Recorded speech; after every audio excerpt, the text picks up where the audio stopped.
You are listening to the e-flux podcast. Hi, Evan. Hi, so Brian. Nice to.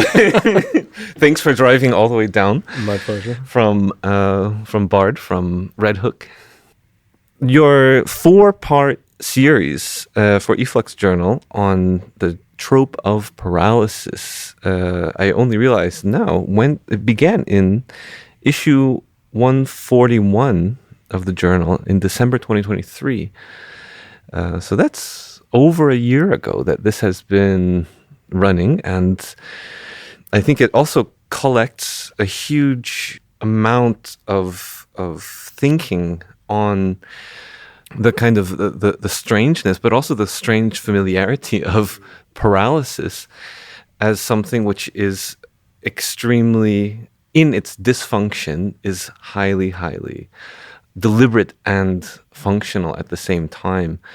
In the first part, you talk about it, which I thought the series was going to be about. And it kind of is, actually, as paralysis as an extra political practice, kind of par excellence, the application of the strategic and deliberate application of immobility, of non-movement, non-circulation, and disability.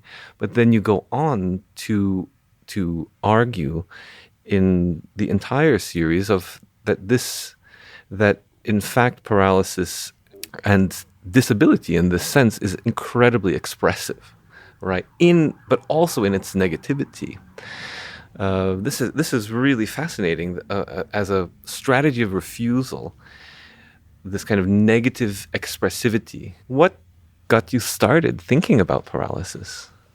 Yeah, I think in terms of the more kind of explicitly extra political sense of a kind of tactic, and really concretely thinking about histories of strikes and infrastructure struggles that aim to kind of intervene in infrastructure or circulation, it's a term that I've long been sort of aware of and interested in because it's so sort of central to not just sort of histories of political activity that are beyond the logic of sort of mainstream or representational politics, but it's also a kind of central trope internal to that, right? That's to say that rather than me applying this as a kind of frame with which to read histories of radical interventions into sort of forms of blockages, sabotage, et cetera, that I write a lot about, there's also a way in which that is the term again and again that thinkers and militants have reached for.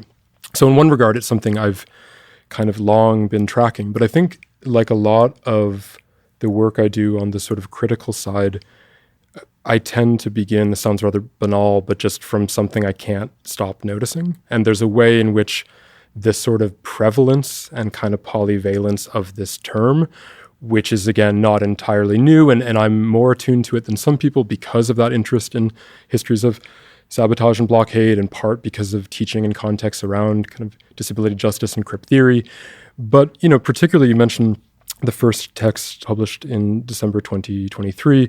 I begin the first essay in the series noting this kind of quite obscene sort of simultaneity of the term being everywhere, being a term sort of very central to the way in which the sort of Israeli genocide in Gaza was not only unfolding, but being talked about, including by the IDF themselves. This is a sort of long-standing figure and trope used. It's not unique to that. It's a major part of, as I write about in the series, contemporary warfare, particularly in the context of sort of infrastructural attacks or sort of logistical turn in military affairs. But at the same time where this was sort of unfolding and being deployed again and again as a term, and also, to be really clear, being deployed as a technique and a tactic of the paralysis both of humans, but also of electrical and water processing systems, for instance, major part of contemporary warfare.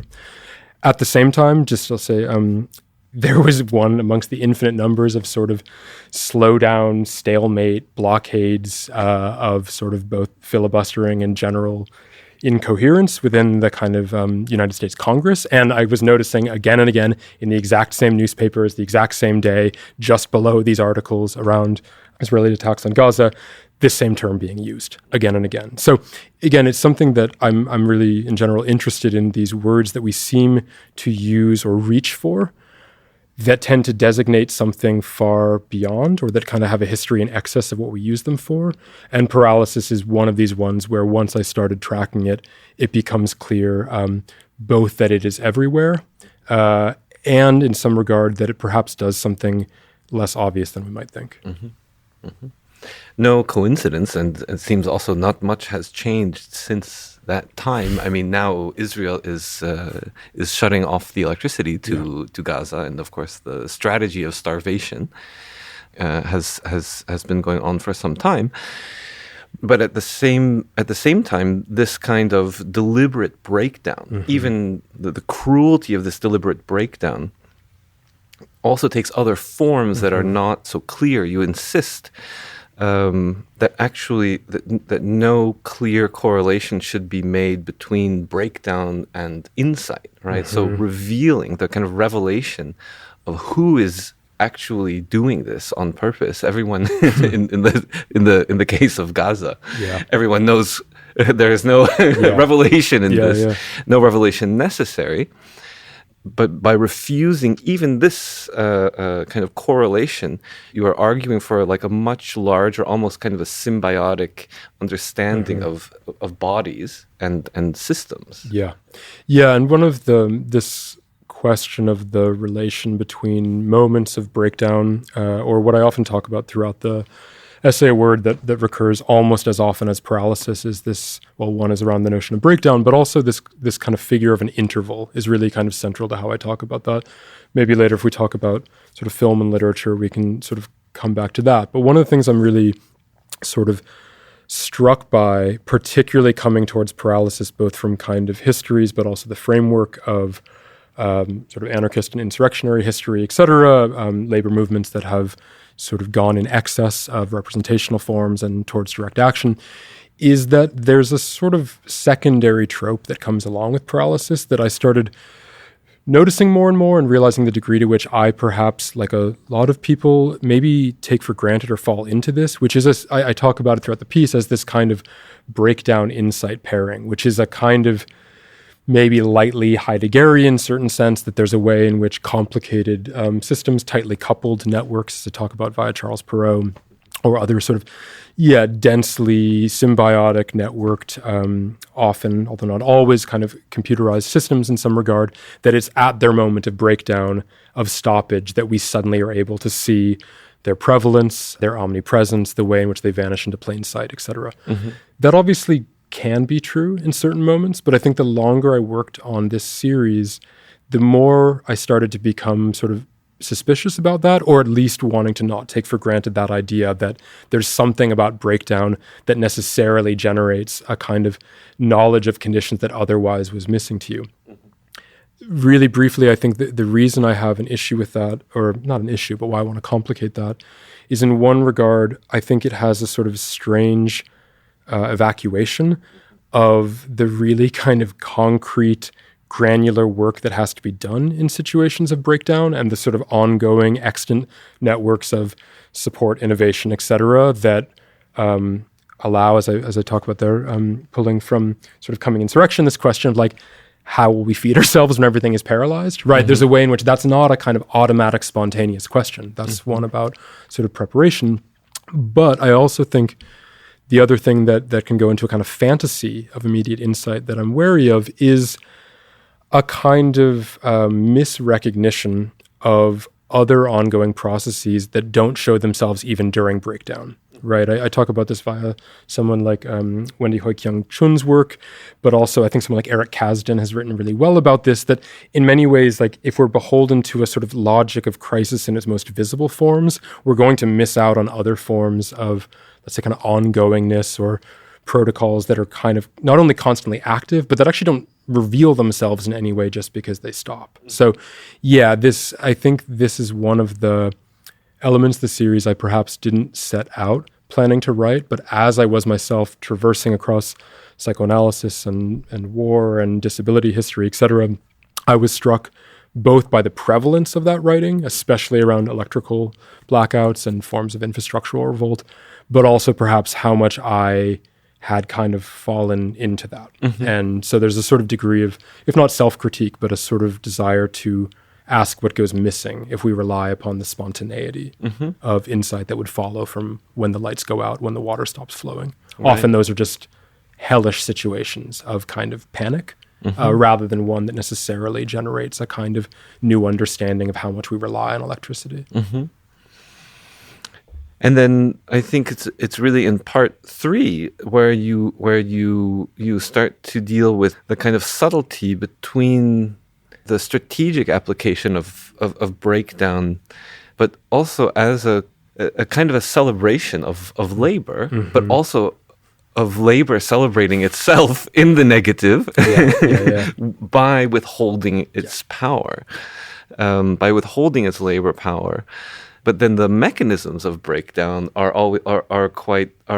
where things become very, very subtle and very complex. You talk about admixture and adulteration, the kind of perverse seamlessness of Taylorist, the Gilbreths measuring Taylorist assembly line, bodily movements also. Could you speak a bit about this kind of texture that you find in labor? Yeah, I think the figure or the trope or the sort of metaphor of paralysis, sometimes I've come to think about this as something that's so central that we almost can't think of it as a metaphor, or at least I take metaphor very seriously, but as a kind of structure of thinking itself. I think in kind of histories of labor and the refusal of labor, we can see it present on at least two kind of primary fronts. One is something like the promise of the general strike, or let's say a kind of strike that tactically intervenes in the flow of goods and aims to kind of paralyze.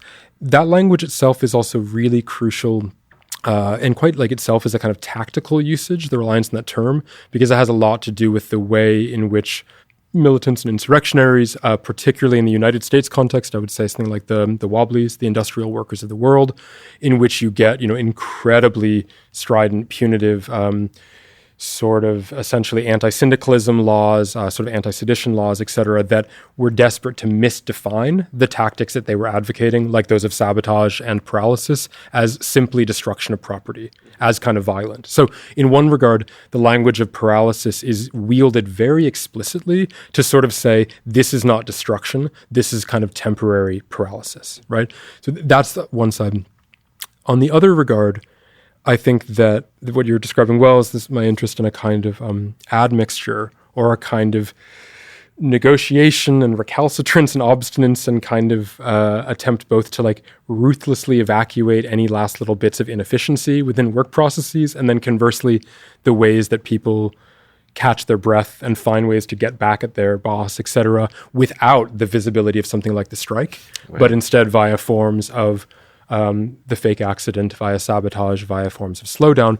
That gives us a very different kind of image of this that, again, doesn't have the clarity of something like a systemic paralysis that comes into the open, but something that is inseparable from the very mechanisms, networks, contours that it wants to disrupt. Arguably the sort of key political, or maybe I want to say extra-political, and often defined as profoundly beyond politics, if not terroristic, sort of tactic, strategy, etc. Throughout this essay is not just paralysis, but clearly sabotage. And sabotage is so central to my thinking because in many ways, one can approach that in many regards. For me, the most striking kind of original formulations of it come from those thinkers like the Wobblies, like Elizabeth Gurley Flynn, like sort of really fascinating radicals in the late 1890s into the 1920s, that exactly were those who took the rare position of a kind of negativity of labor, right? And who were advocating tactics and forms of revolt and refusal and pressure that could get no distance, right? That did not necessarily kind of step back to the square. And they obviously were, their tactics were very sort of multifaceted. They didn't sort of, they fought on all fronts. But what you see is a kind of real wariness about a kind of pride or a kind of image of the nobility of labor, even as much as they were radical kind of unionists and syndicalists.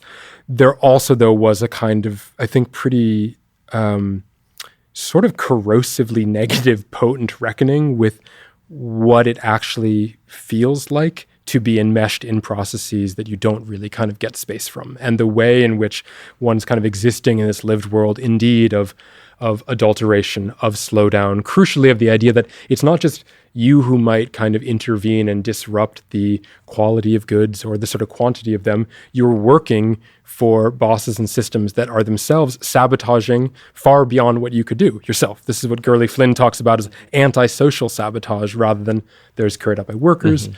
So actually, the efficiency and seamlessness that actually corrodes that is actually disabling. Exactly, yeah, and it's something that is sort of carried out on systemic levels. And when I'm writing about this in terms of Joris Ivan's remarkable kind of film, The New Earth, and this kind of reckoning with the intentional restriction of flow of commodities to kind of raise prices, etc., but also indeed on this kind of continuity processes that are often literally debilitating, whether that's sort of laboring processes that result in something maybe as distinctly visible as an injury, potentially a kind of directly paralyzing one, but also kind of ongoing debilitating forms of repetitive work or sort of exposure to chemicals, to profound boredom, etc., that sort of runs through this. So much like at the beginning of the whole series where I'm talking about this is both a trope that we use to think, but it's also like a real physical consequence of some. We not only talk about war through the language of paralysis, war is often paralyzing in kind of very direct ways. The same is absolutely true for kind of histories of labor. So there's no distance tactically because one is working internal to the very systems you're trying to disrupt. We could say that the aim is to kind of turn a set of means against the ends for which they were designed. That opens to a radically different conception of what something like political activity is, because we're not in the realm of raising one's voice, showing one's face, voting, being visible. We're talking about a form of kind of cloaking your activity internal, or cloaking, I should say, within the very kind of system or networks that you're already enmeshed in. This is, I think, why open advocacy of sabotage and other paralyzing tactics has been so radically and consistently denounced, if not kind of criminalized. It not only does it have a real potency, it suggests something that's unthinkable within the frame of what has come to be understood, I would argue, as a sort of liberal conception of politics in the sort of civic sphere. One thing that I wondered about working on these essays, and that I always wanted to ask you, that I just remember right now, is the relation to, it is really the industrial, I mean, all of contemporary, worker struggles are really tied to the Industrial Revolution and to the technical and industrial transformation of work. But also, and what we see consolidating more and more is that technology, mechanics, networks, rail lines, all involve an incredible consolidation of power, right? And this was, of course, well known even in Manchester and Birmingham, like that that the artisanal classes get cut in half and they're just owners on the top, and everyone else gets squashed down to the bottom. But as technical systems continue to consolidate power, how do you see the things that you've discussed in these essays kind of coming into focus more and more as the consolidation deepens? Yeah, it's a great question. I mean, towards the very beginning of the series, I sort of make a note that I think kind of runs throughout, which is that the sort of social, material, kind of technical conditions in which paralysis becomes not only a kind of figure with which to think, but one that we cannot think without, is the kind of increasing, indeed, density, sophistication, and I want to say relative automation, emphasis on kind of relative, because I think it's really important to not fall into kind of an image of a sort of unpeopled sort of set of processes here. But just to say that I think the kind of preconditions in which paralysis becomes a kind of necessary thought, or one that we reach for when we don't have another word in some regard, is the kind of thickening, deepening sophistication of these kind of tightly coupled sort of networks in some regard. This is why I'm so interested in sabotage and kind of paralysis as these sort of, again, anti-political or kind of extra-political forms of thinking, because in addition to being sort of anathema to an imaginary of something like the citizen in the agora or some image of something, one kind of raises one's voice, or there's a logic of sort of what can be done by gathering, and you see, oh, there's 2,000 people at the march, that is somehow less meaningful than if there was 4,000 and on from there. This is an entirely different sort of math to it in some regard, which would be the kind of question of like, not we only have two people, therefore this is a failure, but what can two people do if they fully understand how thickly they're already embedded and kind of barbed and snared in a sort of network that is simultaneously sort of technical, social, infrastructural, et cetera. This was, again, very early on in some of the writing, 1890s, the sort of discussions in anarcho-syndicalist contexts around sort of sabotage and paralysis and the sort of knockout drops of capital, as Arturo Giovannitti kind of talked about it. But is this sort of crucial sense of what can be done, or what's the maximum amount of disruption that can be caused by a minimal amount of effort? There's the sort of often quoted thing there, like with a few pennies worth of the right material, one can disrupt an entire railway network. Now, quickly that gets defined as terrorism. If we obviously think back to also the sort of infamous case around those in Tarnac and the sort of criminalization by the French state. But more generally, again, this is something in which the deepening relative autonomy and relative automation of these systems, which has only expanded, I would say, I don't see any kind of undoing of that over the past 150 years in some regard, for me makes this all the more vital, maybe as not just a tactic, but as a way to index maybe those moments of sort of breakdown or the intervals of noticeability that do matter. They don't necessarily generate insight, but it's interesting if we think about the figure of something like the blackout, right? The electrical blackout is sort of so central to the history of talking about paralysis. There's, of course, a way in which blackouts are only exceptional for those who live in contexts in which electricity is seen to be something that is emanating from elsewhere and always available and always flowing, right? Daniel French has this great phrase in his book about this, when they hid the fire. And there's a sort of interesting sense, too, of like, those are, sort of archaic sites of kind of combustion, the like brute fact of mining coal and burning things. It's all happening. It's just happening sort of elsewhere. And so the sort of ideology of electricity is the kind of, not just the seamlessness, but almost the dematerialization of it.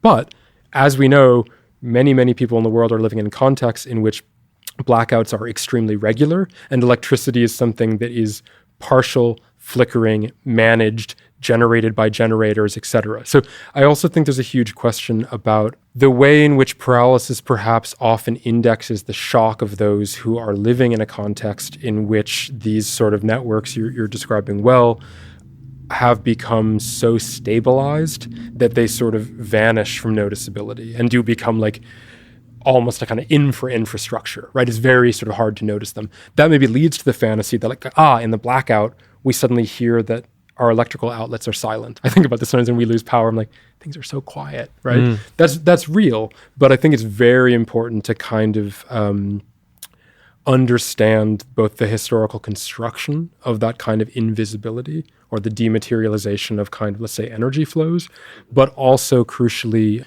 the ways in which, as you were alluding to, the willful withholding or sort of attack on things like electrical capacity, or just sort of the consequence of massive forms of sort of state corruption, et cetera, is, again, not an exception. In many ways, you would say that this is the kind of general condition of this. And paralysis, I think, in some regard, kind of allows us to see this strange ground, indeed, between that which feels kind of starkly stopped versus that which is a general admixed condition.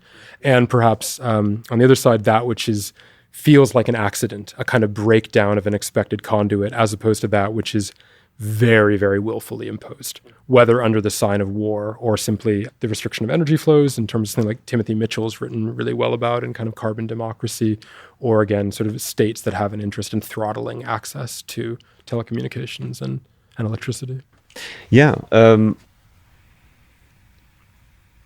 There's, I think, also a question related to about the body and the able or disabled body in relation to extremely complex technical systems that where there is no longer strong interactions with their functioning, right? So the kind of distancing of the functioning of complex systems and the body that creates also other forms of ability and disability. This is another thing that I kept wondering about, where labor is quite different from the, you even take a bit of joy in mocking the Gilberts in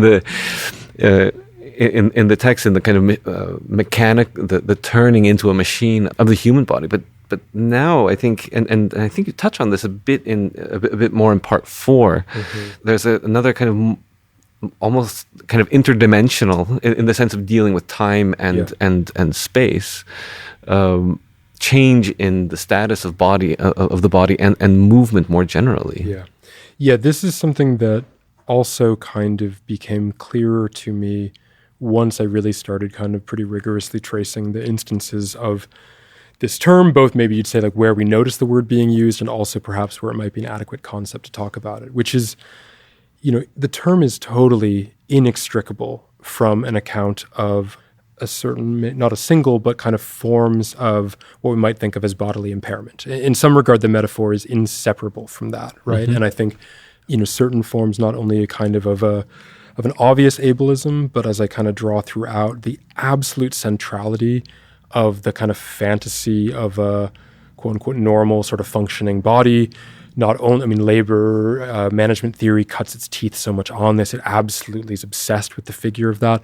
But also I would say, and I kind of allude to this, that the kind of more or less explicit predicates of something like the liberal sort of citizen subject has within it the figure of the quote-unquote upstanding citizen, the one who can kind of use their voice, right? The one who is seen to be able to cross all fronts. So in one regard, to speak of paralysis is absolutely to talk about real concrete histories of what we might think of as a potential loss of mobility, but also potentially something that is seen to be permanent, right? A kind of true impairment.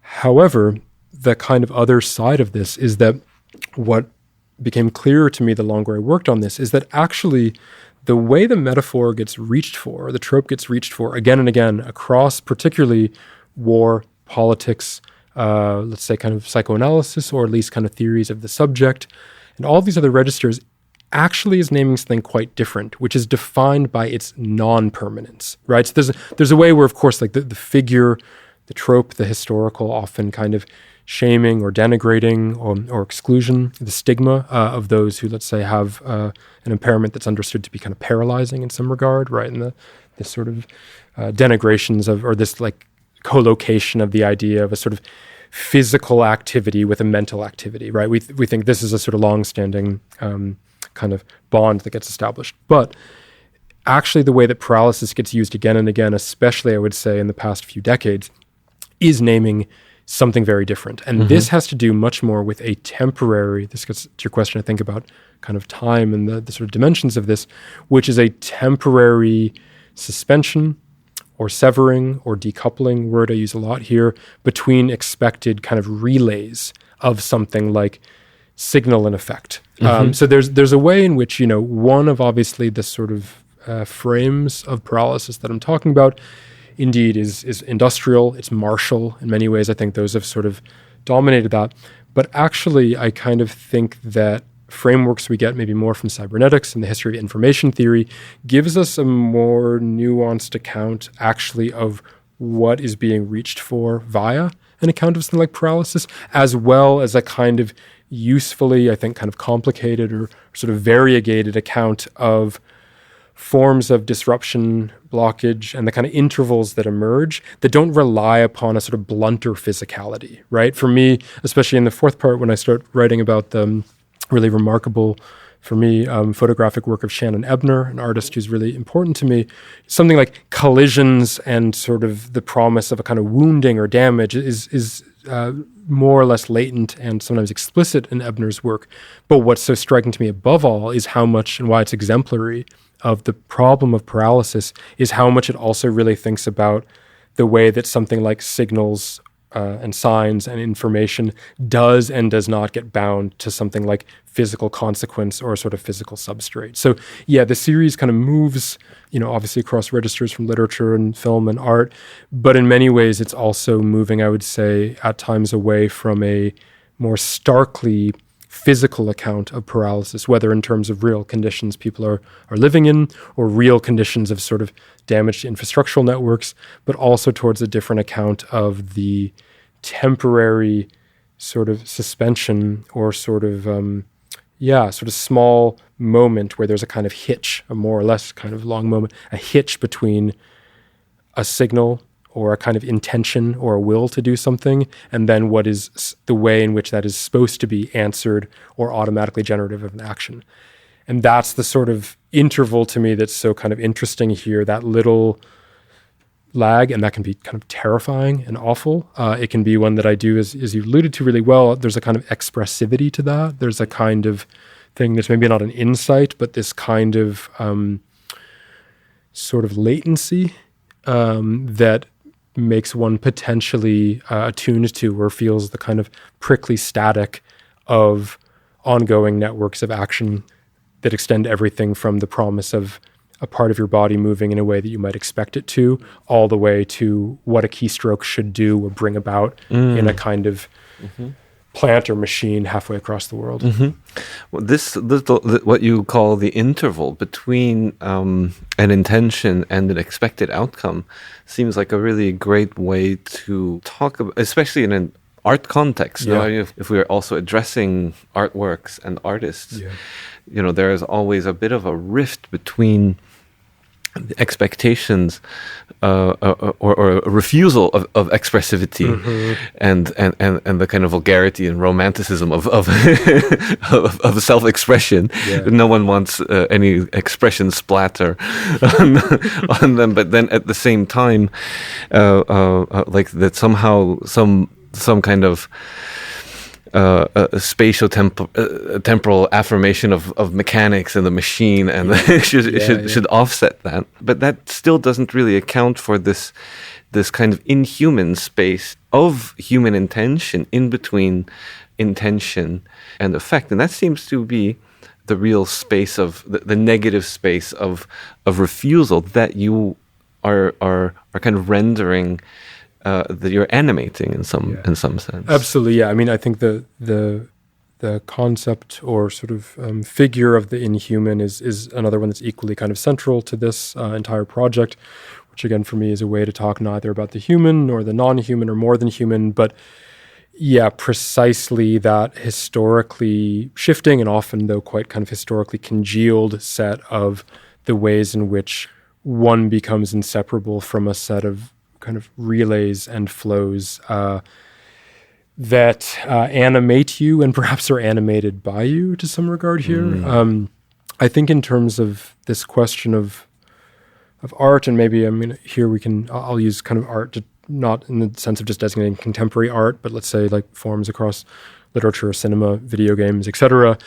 The promise for me, or my interest in kind of moments, we could say, that are kind of paralyzing in at least a kind of experiential sense, happens maybe across two fronts. One of them is that, like I was saying, if we really think about how the kind of trope or figure gets used as this kind of suspension or secession or decoupling between something like signal and effect, right? Or crucially, I would say also between something like what we might want to see as the informational and the material, right? There's a kind of key way for me where the moments I'm most interested in all of these kind of different forms of art where I really see paralysis happening are precisely these junctures where it's not a kind of content, nor is it just something like on the level of form. It's rather this sort of breakdown or temporary kind of collapsing together between something we might recognize as a sort of logic of signs, and then something like the form of itself kind of roaring into view kind of temporarily. I give the example of this because I mentioned earlier the amazing Joris Ivens film, New Earth, where at the moment in that, when there's a kind of discussion of the way that all of this grain that's been grown via there's like the sea being filled in, It's a remarkable film. I highly recommend people watching it. It's really, I think, a staggering work. But what's so interesting for me is that when you get the turn towards this sense of a profound economic and social paralysis, and then this kind of really like vociferous kind of revenge fantasy against it, I find very stirring in some regard. But what's so interesting is at that moment, the film entirely changes its form. There's a kind of sense as if you get a breakdown that's not simply something we'd say, oh, this is happening, there is a breakdown. It's as if it kind of can't help but spill into and across kind of registers. In the fourth part of the essay, when I kind of raise this question too of like, well, what might deparalysis look like? What might be the kind of forms of unexpected animacy or kind of invigoration that kind of follow? One of the things I kind of end up focusing a lot about is that what's so particular about an experience of paralysis, and again, I'm thinking of this maybe particularly in forms that are seen to be those that maybe we encounter culturally or as a kind of temporary encounter rather than something that might be genuinely debilitating to a system or a body.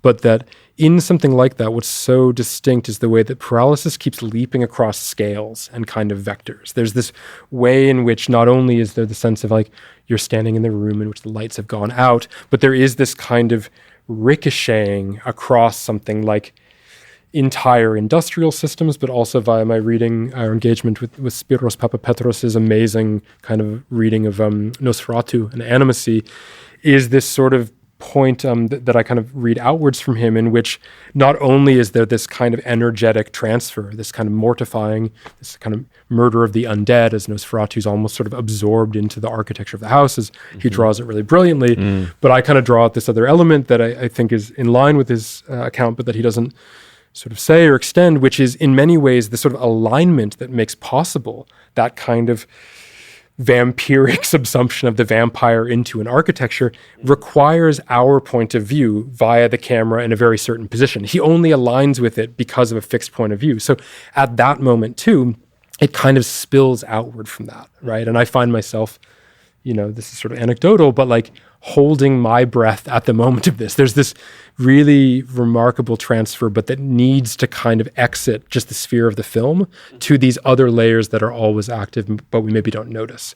So I would say that in terms of this, the question a little bit of how I have been trying to think about fiction and poetry and literature, and also write also about law and these other forms in it, are precisely these moments in some sense where we feel these kind of, in this interval, there's a kind of crossing across registers that perhaps are always linked, but in their functional form, we don't kind of feel the space of them.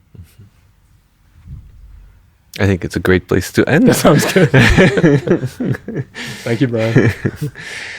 And I can also mention that tonight we are just about to do an event as an issue launch for the March 2025 issue of e-flux Journal, issue 152, which features part 4 of Evan Calder Williams' on Paralysis series, following part 3, which was in September 2024. Part 2 was in March 2024, and tiny part 1 was in December 2023, way back then. Thank you, Evan, for being here on this recording, and thanks to everyone who's listening. Yeah, thanks, Brian. It's a pleasure.